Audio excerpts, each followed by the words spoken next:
Kimse size bunu anlatmıyor. İstanbul'da tarım sessizce değişiyor. Düşünün, sabah markete gidiyorsunuz, sepetinize bir marul koyuyorsunuz. Belki birkaç domates, biraz roka, sonra kasaya gidip ödemenizi yapıyor ve evinize dönüyorsunuz. Peki, o marulun nerede yetiştiğini gerçekten biliyor musunuz? Çoğumuzun aklına aynı görüntü geliyor.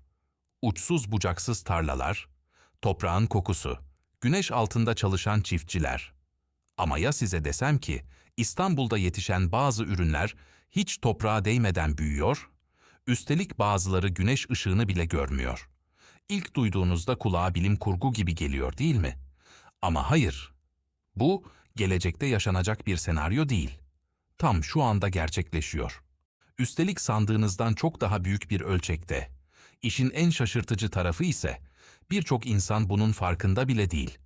Çünkü bu dönüşüm sessiz ilerliyor.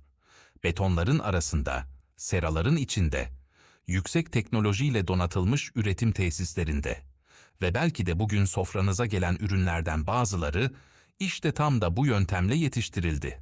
Peki neden? Neden dünyanın dört bir yanında milyarlarca dolarlık yatırımlar artık bu teknolojiye yöneliyor?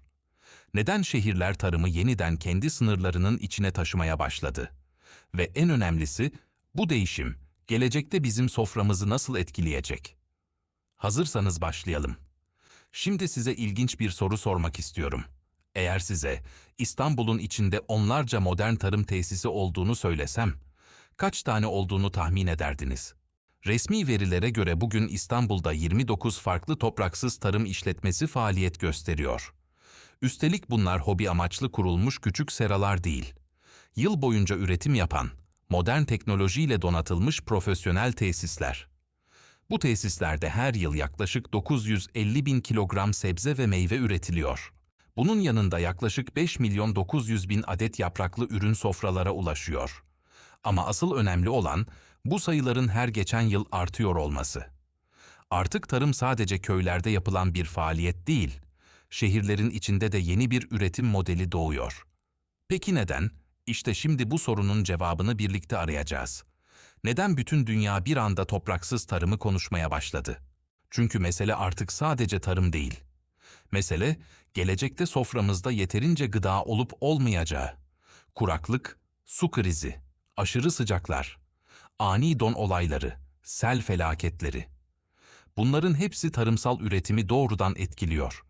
Topraksız tarım, geleneksel tarımın yerine geçmekten çok, onu destekleyebilecek güçlü bir alternatif olarak öne çıkıyor. Kontrollü üretim sayesinde yıl boyunca üretim yapılabiliyor ve su çok daha verimli kullanılabiliyor. Ancak bu sistem sihirli bir çözüm değil. Başarı, doğru bilgi, doğru planlama ve doğru yönetimle mümkün. Peki gerçekten anlatıldığı kadar başarılı mı? Bir sonraki bölümde bunu konuşacağız. Topraksız tarım denildiğinde çoğu kişinin aklına aynı soru geliyor. Toprak olmadan bitki nasıl büyüyor? Aslında bitki toprağın kendisini değil, topraktaki suyu ve mineralleri kullanır. Toprak, köklerin tutunduğu doğal bir ortamdır. Topraksız tarımda ise bitkinin ihtiyaç duyduğu besinler, özel hazırlanan besin çözeltisiyle doğrudan köklere ulaştırılır. Ancak bu, her topraksız ürün daha sağlıklıdır anlamına gelmez. Kaliteyi belirleyen, üretim koşulları, hijyen ve sistemi doğru yönetmektir.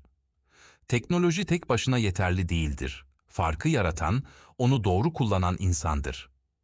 Peki bu kadar avantajlıysa neden herkes yapmıyor? Çünkü işin görünmeyen tarafında ciddi maliyetler ve zorluklar var.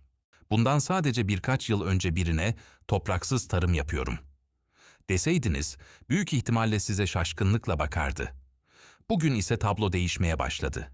İstanbul'da faaliyet gösteren modern tesisler, kontrollü tarımın artık uygulanabilir bir üretim modeli olduğunu gösteriyor.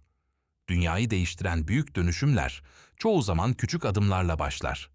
Belki de topraksız tarım da böyle bir dönüşümün eşiğinde.